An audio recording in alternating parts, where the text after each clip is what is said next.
Alright guys, today I am reviewing Meduza.io. So that is Meduzzza.io. So you can see they have the instructions on the side in a very nice, easy to read manner. So your direction is wherever your mouse is pointing. If you click, you speed up, or you can use spacebar. You want to eat these bubbles to grow. If you hit the border, you get damaged, and if you hit someone else's tail, you die. And also, if you get in a head-to-head collision or otherwise hit any part of a larger jellyfish than you, you will die. But if they hit your tail, they die. So the tail is deadly no matter how big you are, but if you aren't hitting someone's tail, it's whoever's biggest wins. So you can enter your name there. There's some custom skins if you log in. And let's see here.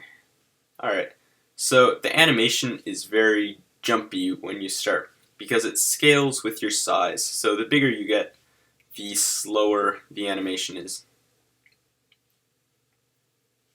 Alright. So these icons are worth more than the bubbles. And if you click or press space to move faster, it uses up some of your bubbles. So that's not a big deal when you're starting out. But when you get to 100 or 200 plus as your score, even clicking for a second is going to reduce your score dramatically.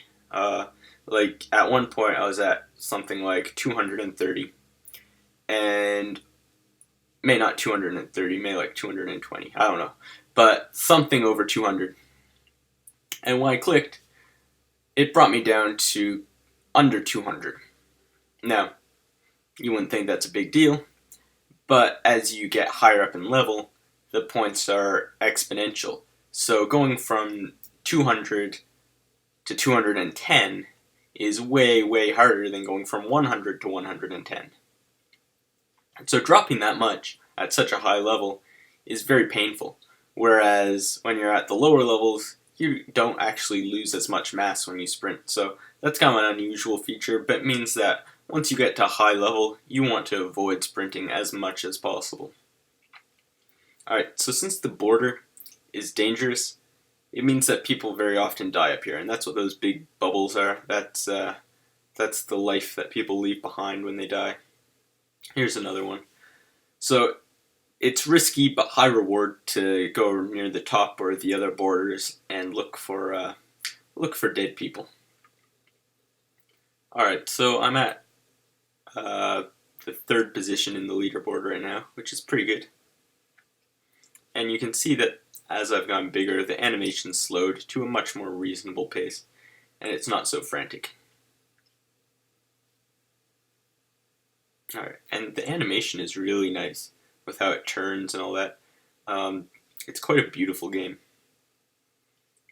Now, it does stutter every now and then, usually not a whole lot, usually not enough to really affect the gameplay, but it's worth noting. They could maybe do a few more server optimizations, tweak a few settings there, but for the most part it plays well and is enjoyable. And for the graphics quality, you gotta cut them some slack on this. Those are big images. So I've moved up to the second position, and here is the guy in the top of the leaderboard. Let's see if I can get closer to him. Not gaining much ground on him. There we go. Look at that guy.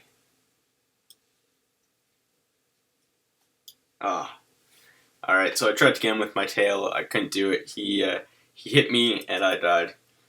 But as you can see, look, my final score was 54. In that 2 seconds of boosting to try and get around him, I lost 50 points. That was about half of my score. That is absolutely insane. So I very much discourage you from boosting wherever possible. But the game as a whole is very enjoyable, even if the boosting mechanic doesn't really make sense. The rest of it is very fun, beautiful graphics, and it's a pretty relaxing game, just playing as a jellyfish going around eating bubbles. Like, what more can you ask for? So give it a try, link in the description below, and I will see you in the next video.